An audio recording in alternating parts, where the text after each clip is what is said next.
असतंच. आपत्तीचे दोन प्रकार पडतात. एक नैसर्गिक आपत्ती व मानवनिर्मित आपत्ती.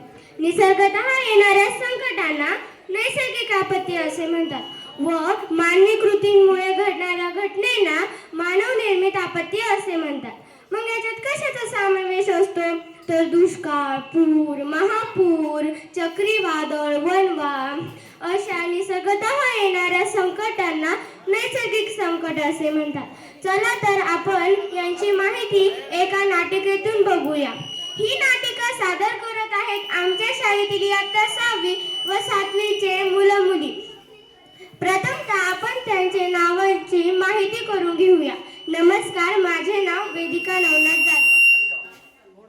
नमस्कार, माझे नाव रिया किशोर फटांगरे. नमस्कार, माझे नाव जान्हवी मच्छिंद्र देवरे. नमस्कार, माझे नाव साहिल रवींद्र गरुड.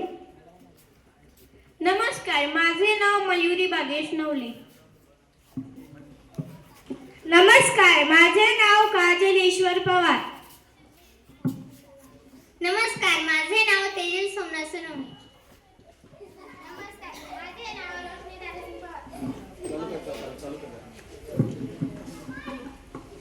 नमस्कार, माझे नाव रोशनी दारासिंग पवार. नमस्कार, माझे नाव प्रिया ज्योतिलाल पवार. चला तर बघूया मानव निर्मित आपत्तींची कथा.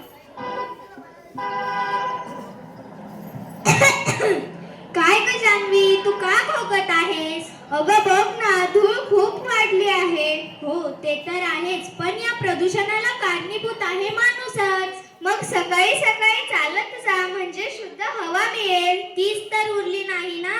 गाडींचा धूर, कारखान्यांचा धूर, कचरा जाळणे ही सगळी त्यामागची कारणे. मग हे सर्व थांबवण्यासाठी काय करावं लागेल? आपण झाडे लावू शकतो, शक्य तिथे सायकलही चालवू शकतो. चल, आपण सर्वांना स्वच्छतेचा संदेश देऊया. प्रदूषण रोखा, पृथ्वी वाचवा. धन्यवाद. आकाश ढगांनी भरून आलं आहे, वाऱ्याचा जोर वाढला आहे. अशा वेळी मुलं मैदानात खेळत आहेत. अरे वा, किती छान वीज चमकत आहे. चला अजून खेळूया. अरे थांब, आकाशात वीज चमकत असताना मोकळ्या मैदानात खेळणे धोक्याचे ठरते. पण वीज कशी चमकते? अरे साहिल, तुला एवढेही नाही माहीत का? वीज ही आकाशात चमकणारी विद्युत चमक आहे, जी वादळाच्या वेळी ढगांच्या घर्षणामुळे निर्माण होते आणि ती कुठेही पडू शकते. वीज थोडी ना आपल्याला ओळखते. अरे, ती तुला ओळखत नाही, पण तुला सांगितलं ना, ती कुठेही पडते. मग काय उपाय आहे? हे बघ, झाड, उंच खांब आणि मोकळ्या मैदान धोक्याचे ठरतात. त्यामुळे तू मोकळ्या मैदानात उभं राहू नको आणि तुझ्यापाशील मोबाईल व विद्युत उपकरणे बंद ठेव. आणि जर तू मोकळ्या मैदानात उभं राहिला तर तू दोघी पाय एकत्र घेऊन गुडघ्यावर हात ठेवून तळपायांवर बस. हो, अगदी बरोबर, असेच. आता मला समजले. मला जर माहित असते वीज चमकते तर मी सुरक्षित ठिकाणी लगेच पडेल. धन्यवाद. मैदानात मुलं खेळत होती. अचानक जमीन हादरू लागली व मुले इकडे तिकडे पळू लागली. चला तर मग पाहूया भूकंप आपत्ती व्यवस्थापन विषयी माहिती. हे सीता, काल माझी खुर्ची आपोआप हलली. मला वाटलं भूत आलं. अगं वेड्याबाई, भूत नाही, तो भूकंपाचा हलका धक्का होता. अरे देवा, मी ओरडतच पळाले. ते बरोबर होतं का?